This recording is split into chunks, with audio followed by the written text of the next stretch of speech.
ఓం నమో వెంకటేశాయ. తారేశ బింబవదనం సరసీరుహాక్షం తారేశ మోక్షదముదారమతిం సుభద్రం మారీచ దానవహరం సజలాభ్రవర్ణం వీర్యాంబుధిం భయహరం కలయామి రామం. సూర్యుని వలె ప్రకాశవంతమైనటువంటి ముఖ వర్చస్సు గలవాడు, మారీచాది దానవులను సంహరించినటువంటి వాడు, తన యొక్క శౌర్యవీర్య పరాక్రమములతోటి జనుల యొక్క భయాన్ని హరించేటటువంటి శ్రీరామచంద్రునికి నమస్కరిస్తూ, తదభిన్న స్వరూపుడైనటువంటి ఆ శ్రీనివాసుని యొక్క దయా విశేషం చేత సమస్త మానవాళికి ధర్మ తత్పరతను సకల కార్యసిద్ధిని చేకూర్చాలన్నటువంటి సంకల్పంతో తిరుమల తిరుపతి దేవస్థానం వారు నిర్వహిస్తున్నటువంటి శ్రీమద్ రామాయణం అయోధ్యాకాండ ప్రవచన పారాయణ కార్యక్రమంలో నేటికి మనం 465వ రోజులోకి ప్రవేశించాం. ఈ కార్యక్రమంలో ముందుగా అన్నమాచార్యుల వారి సంకీర్తన అయినటువంటి జయ జయ రామ సమర విజయ రామ అనేటటువంటి సంకీర్తనను శ్రీమాన్ గురజాడ మధుసూదన్ రావు గారు, అన్నమాచార్య ప్రాజెక్టు కళాకారులు వారి బృందం యొక్క సహకారంతో ఆలపిస్తారు. శ్రవణం చేద్దాం. ఓం నమో వెంకటేశాయ.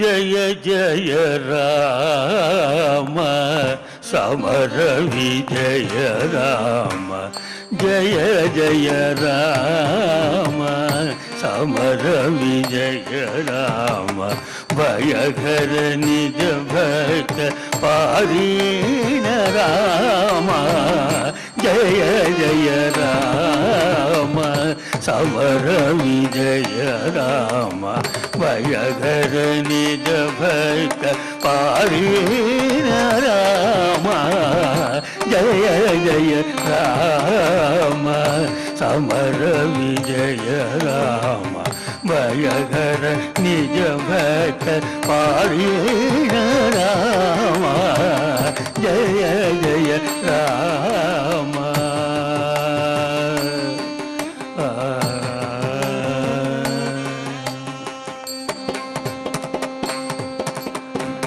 జలధి బంధించిన సౌమిత్రి రామ సెలవిలు విరచిన సీతారామ జలధి బంధించిన సౌమిత్రి రామ సెలవిలు విరచిన సీతారామ అల సుగ్రీవు నేలిన అయోధ్య రామ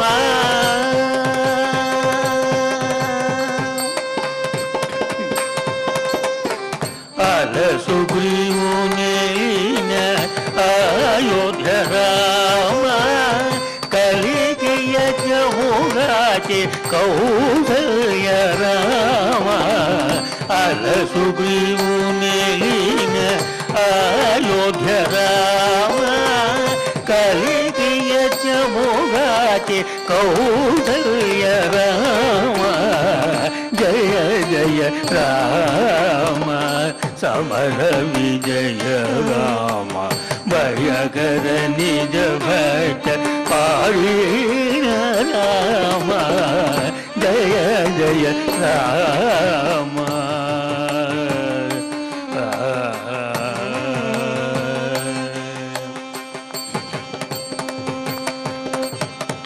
హరి రావణాంతక ఆదిత్య కుల రామ గురు మౌనులను గాచే కోదండ రామ హరి రావణాంతక ఆదిత్య కుల రామ గురు మౌనులను గాచే కోదండ రామ ధరణ కల్యా పాలిటి దశరథ రామ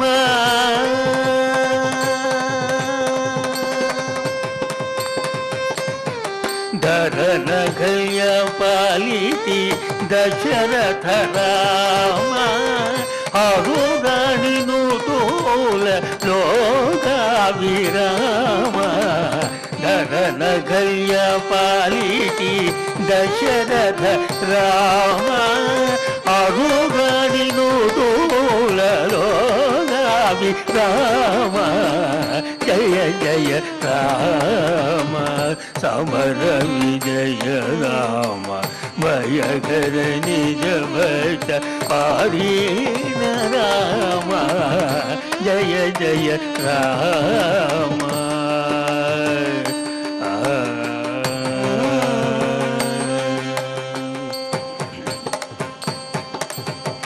అతి ప్రతాపముల మాయ మృగటక రామ సుత కుశలవ ప్రియ సుగుణ రామ అతి ప్రతాపముల మాయ మృగటక రామ సుత కుశలవ ప్రియ సుగుణ రామ వితత మహిమల శ్రీ వెంకటాద్రి రామ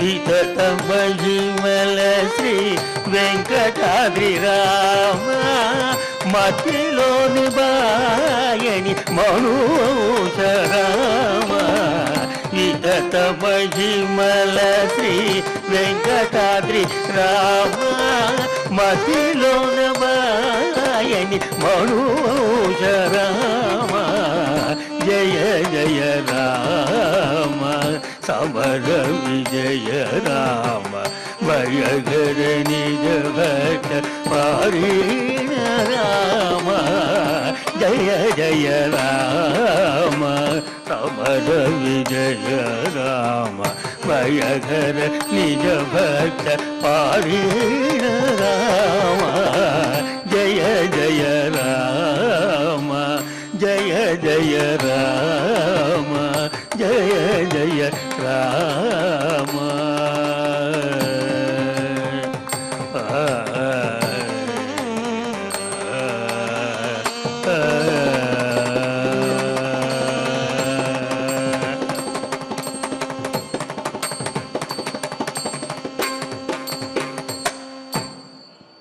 సంకీర్తనను ఎంతో చక్కగా శ్రవణం చేశాం.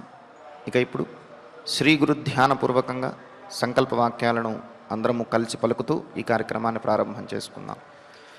శ్రీ గురు ధ్యానం గురుర్బ్రహ్మా గురుర్విష్ణు గురుర్దేవో మహేశ్వరః గురుః సాక్షాత్ పరం బ్రహ్మ తస్మై శ్రీ గురవే నమః. శ్రీనివాస ధ్యానం శ్రీ వెంకటాద్రినిలయః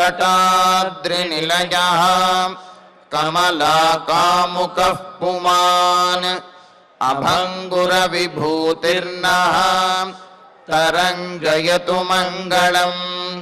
అథ సంకల్పః శ్రీమదాదివరాహ క్షేత్రే విరాజమానస్య శ్రీ పద్మావతీ జానేః అఖిలాండకోటి బ్రహ్మాండ నాయకస్య శ్రీరామచంద్ర రూపాంతరస్య భగవతః శ్రీ వెంకటేశ్వర స్వామినః సన్నిధౌ హనుమత్ సీతా లక్ష్మణ భరత శత్రుఘ్న పరివార సమేత శ్రీరామచంద్ర పరబ్రహ్మణః పరిపూర్ణానుగ్రహేణ అస్మిన్ భువనే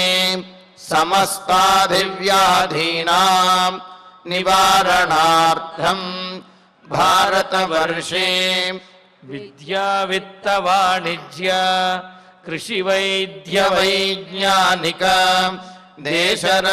దేశరక్షణాదిరంగేషు విద్యమానానాం ఆస్తిక మహాజనానాం సర్వేషాం సకుటుంబానాం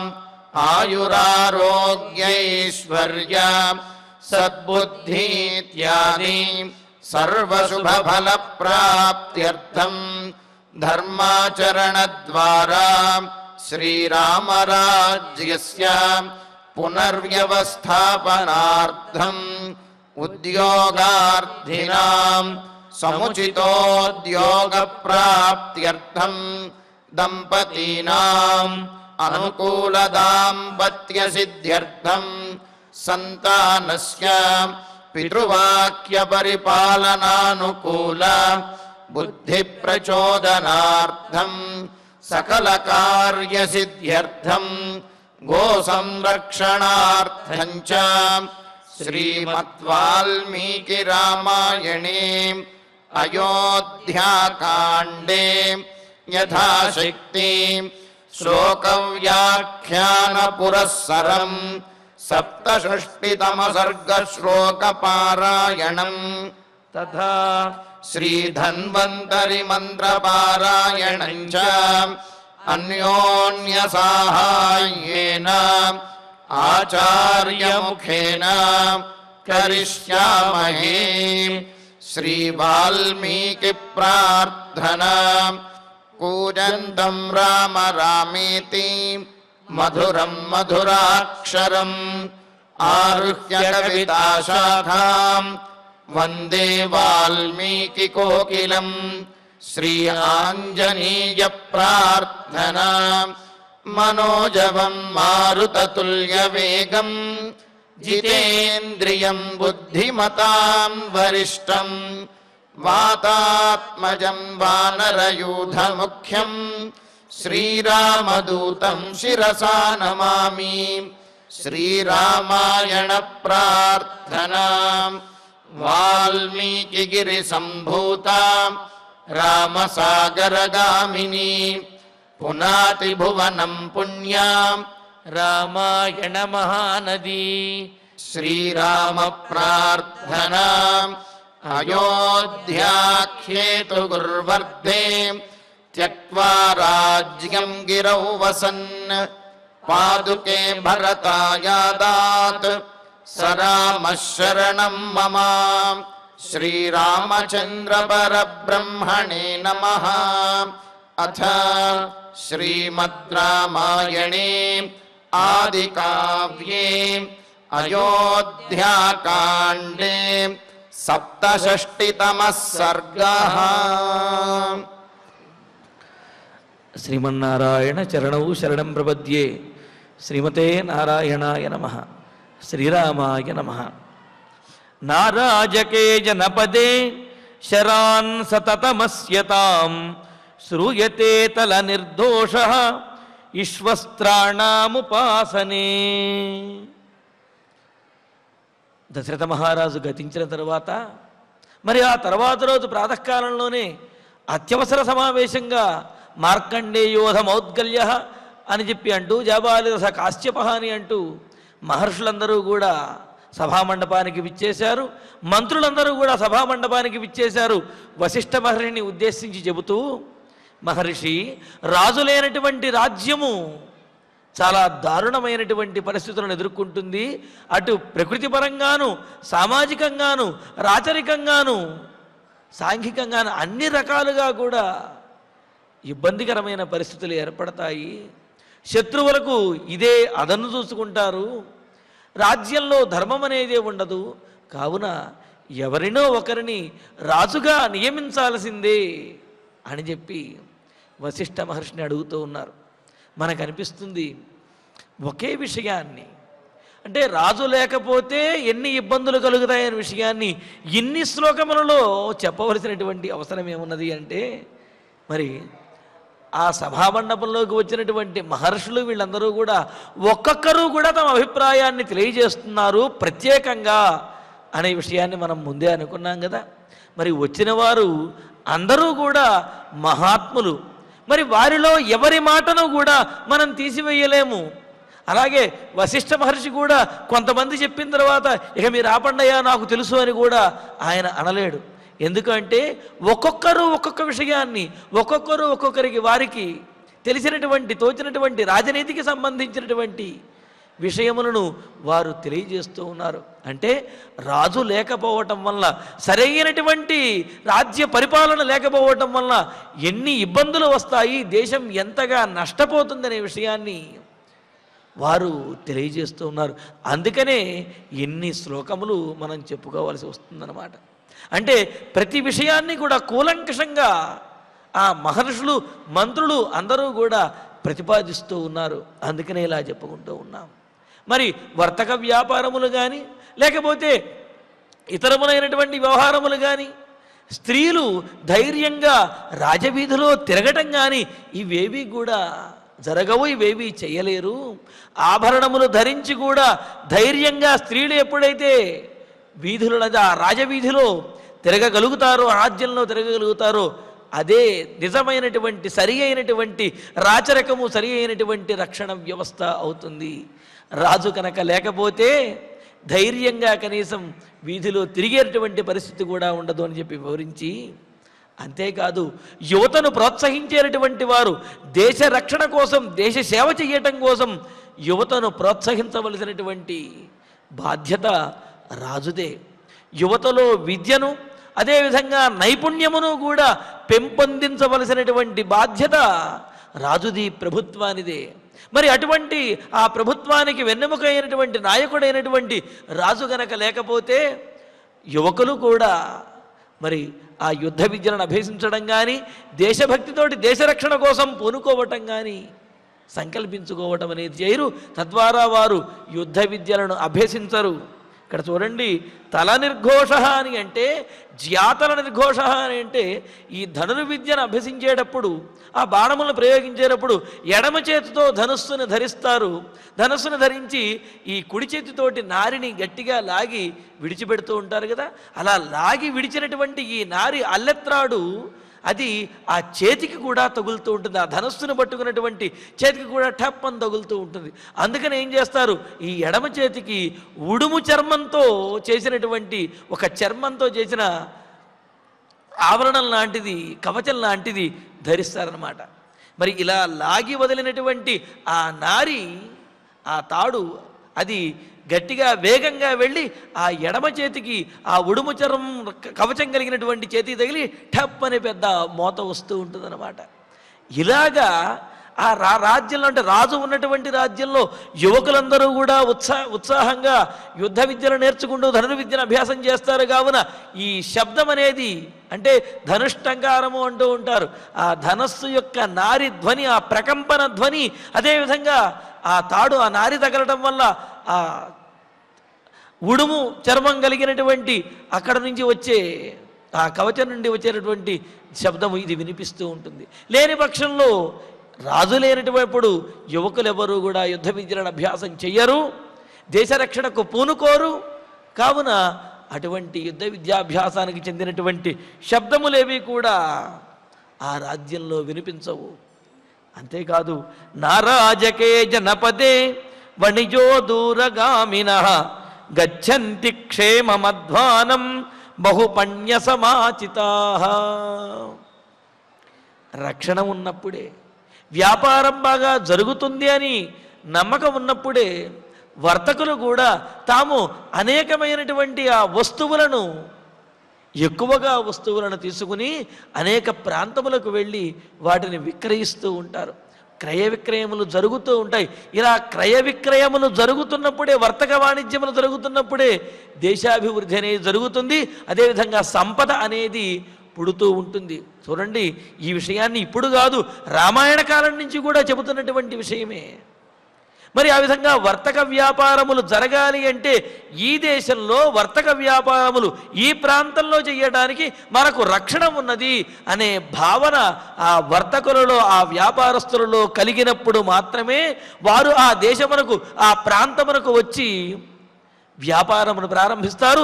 తద్వారా అనేకమైనటువంటి ఉపాధి అవకాశములు, అదేవిధంగా సంపద పుట్టడము, అనేకమైన కొత్త కొత్త వస్తువులన్నీ కూడా ఆ ప్రాంతములకు రావటము, ఆ వస్తువుల యొక్క ధరలు తగ్గటము, ఇవన్నీ కూడా జరుగుతూ ఉంటుంది.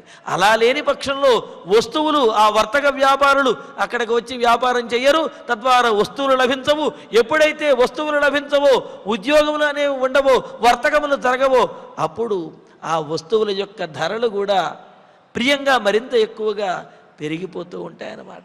మరి ఇక్కడ చూడండి, అదే విషయాన్ని తెలియజేస్తూ, అరాజకే జనపదే, రాజు లేనటువంటి రాజ్యంలో దూరగామినః వణిజః, దూర ప్రాంతములకు వెళ్ళి వ్యాపారం చేసేటటువంటి వారు బహుపణ్య సమాచితా, పణ్యములు అంటే అమ్మదగినటువంటి వస్తువులు, అమ్మేటటువంటి వస్తువులని పణ్యములు అని అంటారు. అలాగా అనేకమైనటువంటి వస్తువులను తీసుకుని వాళ్ళు వ్యాపారం చేయడానికి రారు.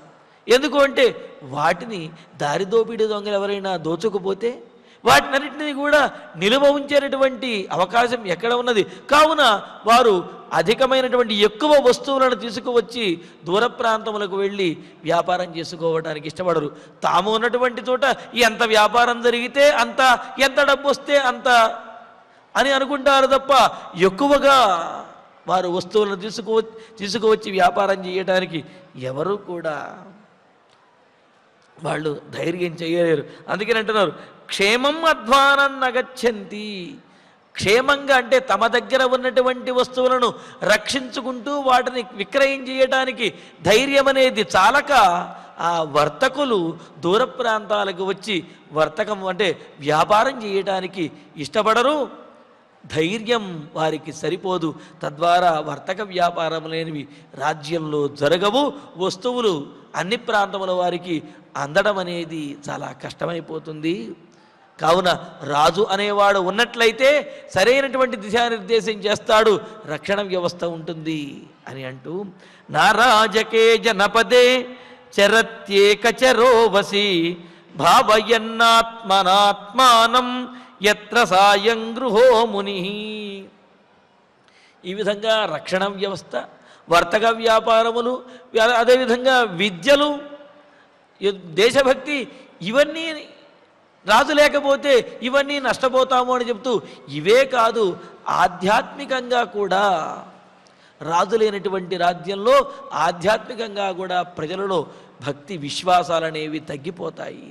ఎందుకు అంటే మనల్ని రక్షించవలసినటువంటి రాజు, భగవత్ స్వరూపుడైనటువంటి రాజే సవ్యంగా లేనప్పుడు మనం ఇంకెవరిని ఆశ్రయించాలి, ఎవరిని కొలిస్తే మాత్రం ప్రయోజనమేమున్నది అని చెప్పి ఉంటుంది. తద్వారా ధర్మం మీద, న్యాయం మీద ప్రజలకు విశ్వాసం అనేది పోతుంది అని అంటూ, అలాగే అరాజకే రాజపదే జనపదే, రాజు లేనటువంటి రాజ్యంలో ఏకచరః, కొంతమంది యోగులు వాళ్ళు దేశ సంచారం చేస్తూ ఆయా ప్రాంతములలో ఉద్బోధించడము, భగవన్నామ సంకీర్తన చేసుకుంటూ అలాగా బహుదూరపు బాటసారులు అన్నట్టుగా ఆ విధంగా నిత్యము కూడా వాళ్ళ నడుచుకుంటూ వెళుతూ సాయంకాలం ఎక్కడైతే అయిందో అక్కడ ఆగి ఆ ప్రాంతంలో వాళ్ళు ఆతిథ్యాన్ని స్వీకరిస్తూ అక్కడ ఉన్నటువంటి ఇళ్లలో ఆహారాన్ని స్వీకరిస్తూ మరలా ప్రాతకాలం ఉదయం అవ్వగానే వారి ప్రయాణాన్ని కొనసాగిస్తూ ఉంటారు.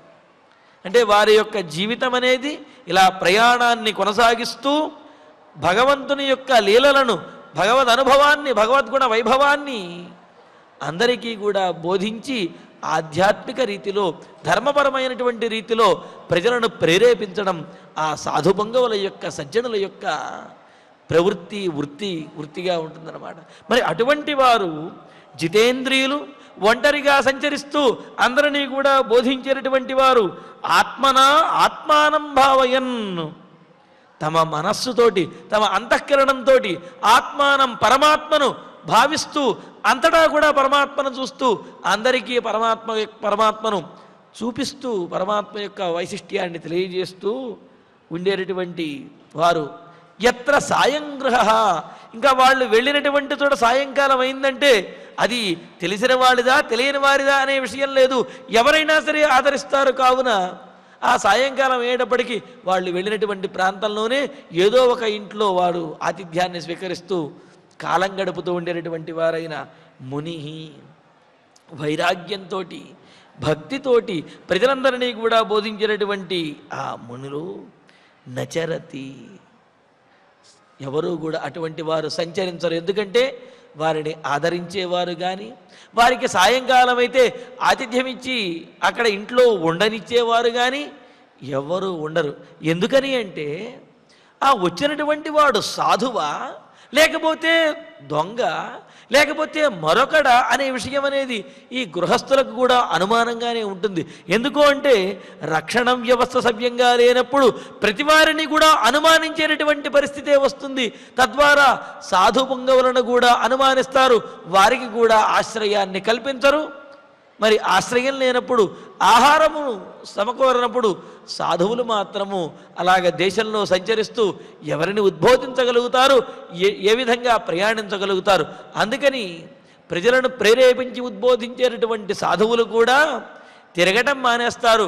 వారు ఉన్నటువంటి ప్రదేశంలోనే వారు భగవద్ధ్యానం చేసుకుంటూ ఉండిపోతారు తప్ప ప్రజలను ప్రేరేపించడానికి దేశంలో సంచరించరు అని అంటూ, నారాజకే జనపదే యోగక్షేమం ప్రవర్తతే నచాప్యరాజకే సేన శత్రూన్ విషహతే యుధి. చూడండి, రాజు లేనటువంటి రాజ్యంలో, దేశంలో ప్రజలకు యోగక్షేమం న ప్రవర్తతే, యోగక్షేమాలనే ఉండవు అని అన్నారు.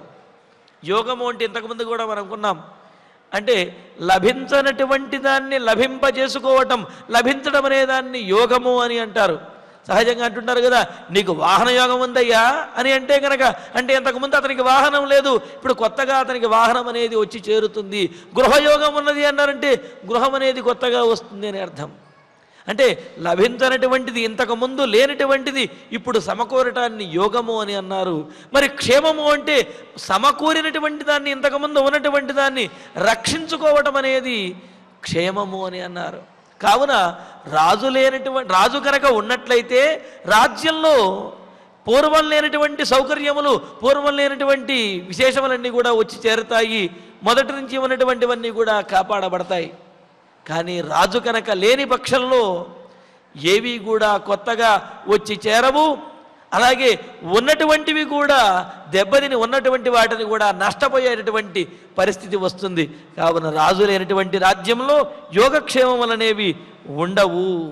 అంతేకాదు, అరాచకే, రాజు లేనటువంటి రాజ్యంలో సేనాయుధి శత్రువున్ నచాపి విషహతే, ఆ సైన్యము, రాజుగారి సైన్యం అంటే రాజు లేని పక్షంలో రాజుగారి సైన్యము యుద్ధంలో గెలవలేరు, శత్రువులను పూర్తిగా సమర్థవంతంగా ఎదుర్కోలేరు అన్నారు.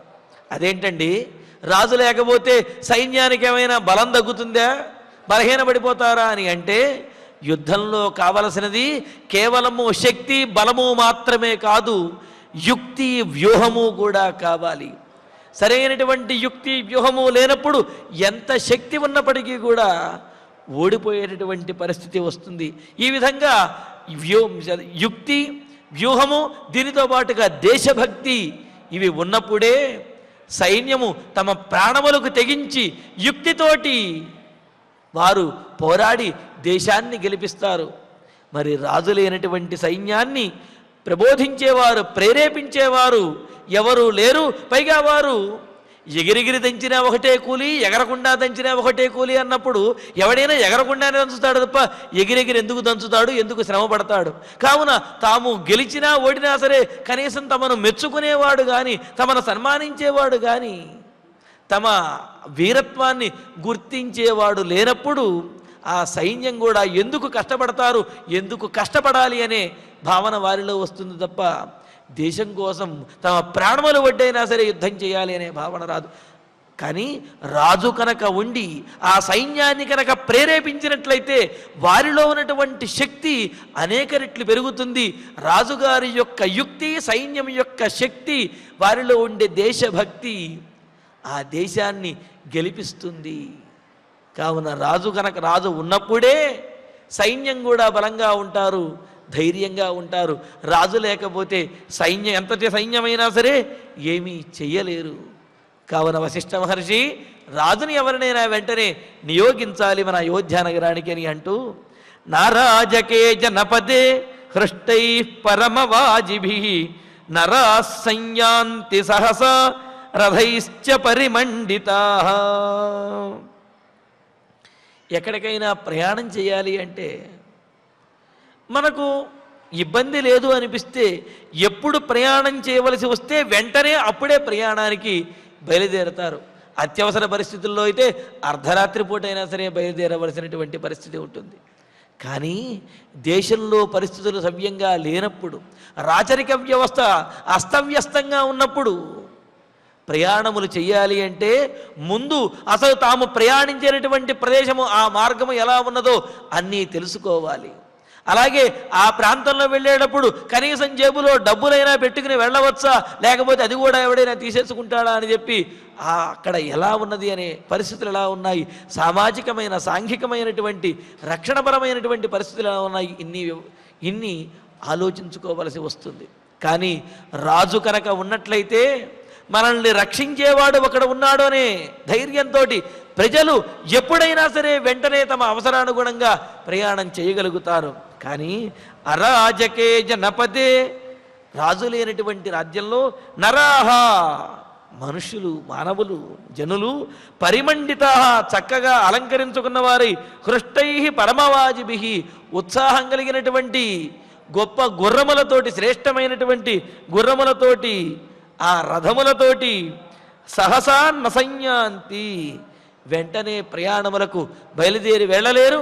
ఎందుకు అంటే ఈ గుర్రాలని, ఈ రథాన్ని కూడా ఎవడు లాక్కుంటాడో అనేటువంటి భయం అనేది ఉంటుంది. తద్వారా కనీసం వారి అవసరానుగుణంగా ప్రయాణాలు చేయడానికి కూడా ప్రజలలో ధైర్యం అనేది సరిపోదు అని అంటున్నారు.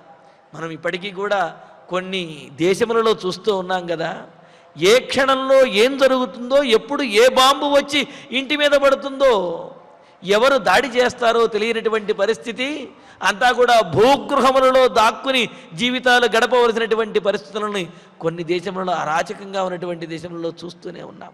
అది రాచరిక వ్యవస్థ సవ్యంగా లేనటువంటి పరిస్థితులు, రాజు సరిగా లేనటువంటి పరిస్థితులు, రాజు లేనటువంటి వ్యవస్థలు ఆ విధంగా ఉంటాయన్నమాట.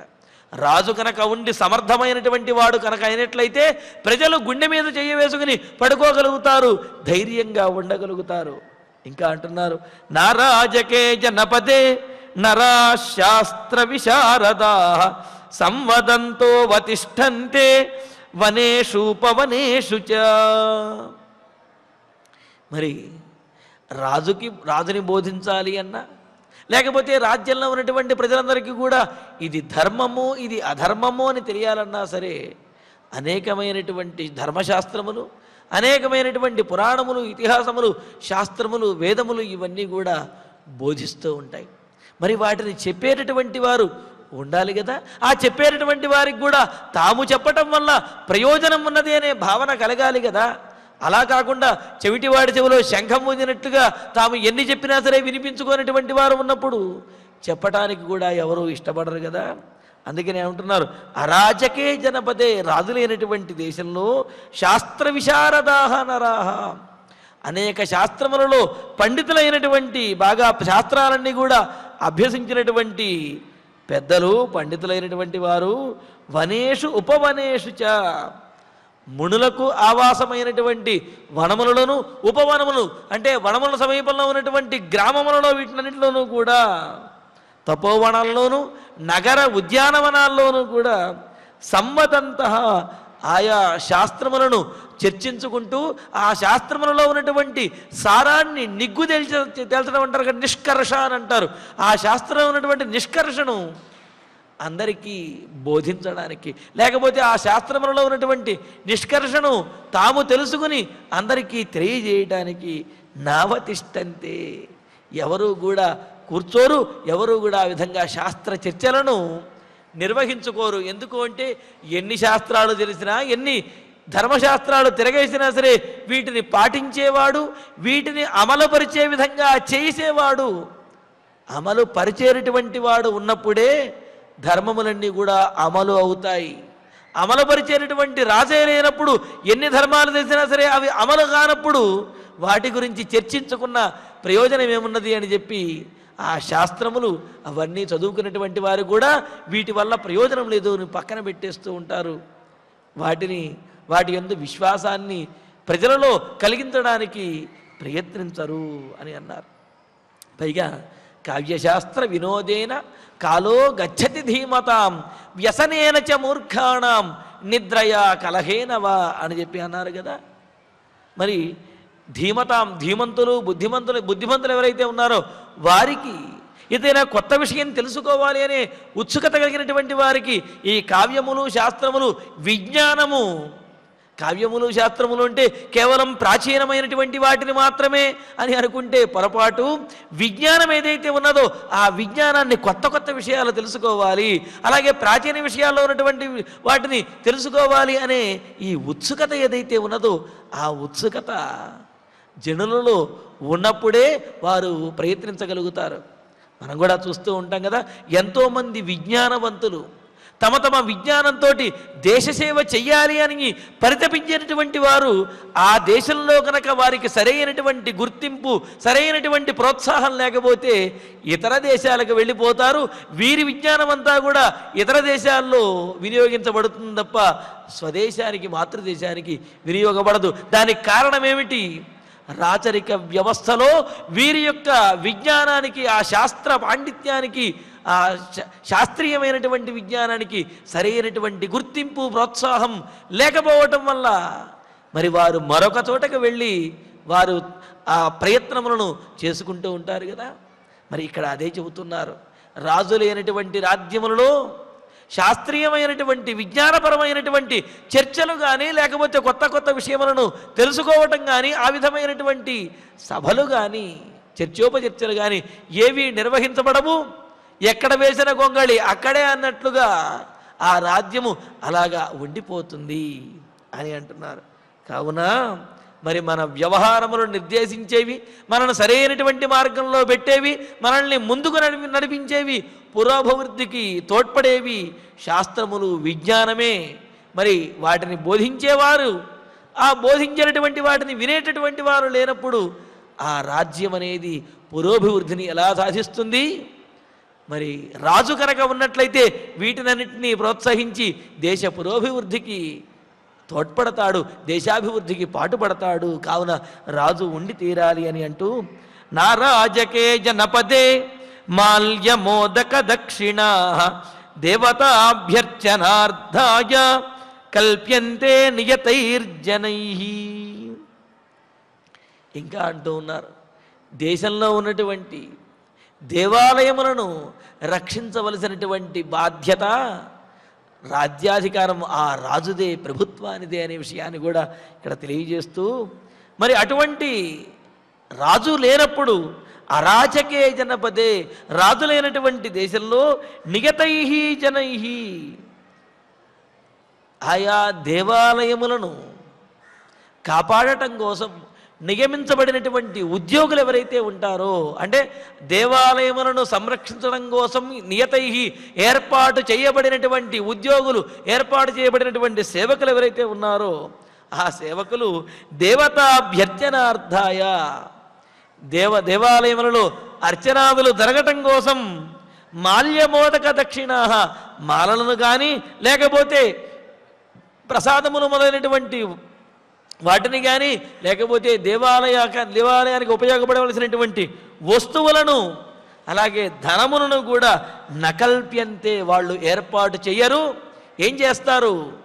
రాజు అంటే ఆ రాజు ద్వారా, రాజు లేనటువంటి పక్షంలో ఆ ప్రభుత్వం ద్వారా ఏర్పాటు చేయబడినటువంటి ఆ ధనం ఏదైతే ఉన్నదో దానిని ఆ దేవాలయాలకు ఖర్చు పెట్టకుండా తమకు తాము వాటిని సంగ్రహించడానికే ప్రయత్నిస్తూ ఉంటారు. ఎప్పుడైతే తమను నిర్దేశించేటటువంటి వారు తమ పని తాము సవ్యంగా చేయకపోతే తమను శిక్షించేటటువంటి వాడు ఉన్నాడు అనే భావన ఎప్పుడైతే ఉంటుందో అప్పుడే ఆయా కార్యములలో, ఆయా దైవ కార్యములలో దేవాలయములను సంరక్షించడం కోసం, పోషించడం కోసం ఏర్పాటు చేయబడినటువంటి వారు ఆ దేవాలయములను సంరక్షిస్తారు. అంతేకాని రాజు గనక లేకపోతే దానికోసం ఏర్పాటు చేసినటువంటి వ్యవస్థ కూడా అస్తవ్యస్తమైపోతుంది. కావున రాజు ఉన్నప్పుడే, రాజు సరిగా ఉన్నప్పుడే, రాచరిక వ్యవస్థ బాగున్నప్పుడే అంటే ప్రజలలో వ్యక్తిగతంగా కానీ సామాజికంగా కానీ ఆర్థికంగా కానీ వాణిజ్యపరంగా కానీ వ్యక్తిత్వపరంగా కానీ ఆధ్యాత్మికంగా కానీ ధార్మికంగా కానీ ఏ విధంగానైనా సరే రాజు సరైనటువంటి వాడు, చక్కటి పరిపాలన ఉన్నప్పుడే ప్రజలలో ఇవన్నీ కూడా పెంపొందుతాయి. లేకపోతే ఇవన్నీ కూడా నష్టపోయి రాజ్యమే నష్టపోయేటటువంటి పరిస్థితి అనేది వస్తుంది. కావున వశిష్ఠ మహర్షి, మన రాజ్యంలో ఇప్పుడు దశరథ మహారాజు లేడు, గతించాడు. ఆయన యొక్క 4 పుత్రులు కూడా ఈ రాజ్యంలో అందుబాటులో లేరు. కావున ఎలాగైనా సరే ఎవరినో ఒకరిని ఇక్కడ రాజుగా నియమించాలి అని చెప్పి మార్కండేయాది మహర్షులు, అదేవిధంగా మంత్రులు వీళ్ళందరూ కూడా తమ తమ అభిప్రాయాలను తెలియజేస్తూ వశిష్ఠ మహర్షితో చెబుతూ ఉన్నారు. మరి ఇందులో ఉన్నటువంటి మరికొన్ని విశేషాలను రేపటి ప్రవచనంలో తెలుసుకుందాము. ఇక ఇప్పుడు ఆచార్యుల వారి ద్వారా శ్లోకాలను పారాయణ చేసుకుందాము. నారాజకే నారాజకే జనపదే జనపదే శరాన్ శరాన్ సతతమస్యతాం సతతమస్యతాం శ్రూయతే శ్రూయతే తల నిర్ఘోషః తల నిర్ఘోషః విశ్వస్త్రాణాం విశ్వస్త్రాణాం ఉపాసనే ఉపాసనే నారాజకే నారాజకే జనపదే జనపదే వణిజః వణిజః దూరగామినః దూరగామినః గచ్చంతి గచ్చంతి క్షేమమధ్వానం క్షేమమధ్వానం బహుపణ్య బహుపణ్య సమాచితాః సమాచితాః బహుపణ్య సమాచితాః బహుపణ్య సమాచితాః నారాజకే నారాజకే జనపదే జనపదే చరతి చరతి ఏకచరో వశీ ఏకచరో వశీ భావయన్ భావయన్ ఆత్మనాత్మానం ఆత్మనాత్మానం యత్ర సాయం యత్ర సాయం గృహో మునిః గృహో మునిః నారాజకే నారాజకే జనపదే జనపదే యోగక్షేమం యోగక్షేమం ప్రవర్తతే ప్రవర్తతే చాపి నచాపి అరాజకేసేన అరాజకేసేన శత్రూన్ శత్రూన్ విషహతే యుధి విషహతే యుధి నారాజకే నారాజకే జనపదే జనపదే హృష్టైః హృష్టైః పరమవాజిభిః పరమవారిభిః నరాः సంయాంతి నరాः సంయాంతి సహసా సహసా రథైశ్చ రథైశ్చ పరిమండితాః పరిమండితాః నారాజకే నారాజకే జనపదే జనపదే నరాః నరాః శాస్త్రవిశారదాః శాస్త్రవిశారదాః సంవదంతః సంవదంతః అవతిష్ఠన్తే అవతిష్ఠన్తే వనేషు వనేషు ఉపవనేషు చ ఉపవనేషు చ నారాజకే నారాజకే జనపదే జనపదే మాల్యమోదక మాల్యమోదక దక్షిణాః దక్షిణాః మాల్యమోదక దక్షిణాః మాల్యమోదక దక్షిణాః దేవతాభ్యర్చన దేవతాభ్యర్చన అర్థాయ అర్థాయ దేవతాభ్యర్చనార్థాయ దేవతాభ్యర్చనార్థాయ కల్ప్యంతే కల్ప్యంతే నియతైర్జనైః నియతైర్జనైః ఇత్యార్షే ఇత్యార్షే శ్రీమద్ రామాయణే శ్రీమద్ రామాయణే ఆదికావ్యే ఆదికావ్యే అయోధ్యాకాండే అయోధ్యాకాండే సప్తషష్టితమే సర్గే సప్తషష్టితమే సర్గే సప్తశ్లోకాః సప్త శ్లోకాః. ఫలశ్రుతి నుండి మంగళాంతం వరకు అందరము కలిసి పఠిద్దాం. ఫలశ్రుతి ఆయుష్యమారోగ్యకరం యశస్యం సౌభ్రాతృకం బుద్ధికరం సుఖం చ శ్రోతవ్యమేతన్నియమేన సద్భిః ఆఖ్యానమోజస్కరమృద్ధికామైః శ్రీరామచంద్ర పరబ్రహ్మణే నమః. అథ ధన్వంతరి ధ్యానం అచ్యుతానంత గోవింద విష్ణో నారాయణామృత రోగాన్మే నాశయాశేషాన్ ఆశు ధన్వంతరే హరే ఆరోగ్యం దీర్ఘమాయుష్యం బలం తేజో ధియం శ్రియం స్వభక్తేభ్యోనుగృహంతం వందే ధన్వంతరిం హరిం ధన్వంతరేరిమం శ్లోకం భక్త్యా నిత్యం పఠంతి యే అనారోగ్యం న తేషాం స్యాత్ సుఖం జీవంతి తే చిరం. ఓం నమో భగవతే వాసుదేవాయ ధన్వంతరయే అమృత కలశహస్తాయ వజ్రజలౌకహస్తాయ సర్వామయ వినాశనాయ త్రైలోక్యనాథాయ మహావిష్ణవే స్వాహా. ఓం వాసుదేవాయ విద్మహే సుధాహస్తాయ ధీమహి తన్నో ధన్వంతరి ప్రచోదయాత్. అథ నవగ్రహ ప్రార్థనా ఆరోగ్యం పద్మబంధుర్వితరతు నితరాం సంపదం శీతరశ్మిః భూలాభం భూమిపుత్రః సకలగుణయుతాం వాగ్విభూతిం చ సౌమ్యః సౌభాగ్యం దేవమంత్రీ రిపుభయశమనం భార్గవః శౌర్యమార్కిః దీర్ఘాయుః సైంహికేయః విపులతరయశః కేతుః ఆచంద్రతారం అరిష్టాని ప్రణశ్యంతు దురితాని భయాని చ శాంతిరస్తు శుభం మేస్తు గ్రహాః కుర్వంతు మంగళం. అథ క్షమా ప్రార్థనా యదక్షరపదభ్రష్టం మాత్రాహీనం చ యద్భవేత్ తత్సర్వం క్షమ్యతాం దేవా నారాయణ నమోస్తుతే. అథ భగవత్సమర్పణం కాయేన వాచా మనసేంద్రియైర్వా బుద్ధ్యాత్మనా వా ప్రకృతే స్వభావాత్ కరోమి యద్యత్ సకలం పరస్మై నారాయణాయేతి సమర్పయామి. అథ మంగళం శ్రియః కాంతాయ కళ్యాణ నిధయే నిధయేర్ధినాం శ్రీవేంకటనివాసాయ శ్రీనివాసాయ మంగళం.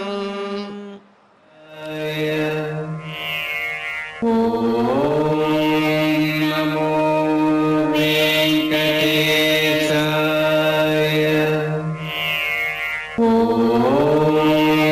నమో వెంకటేశాయ.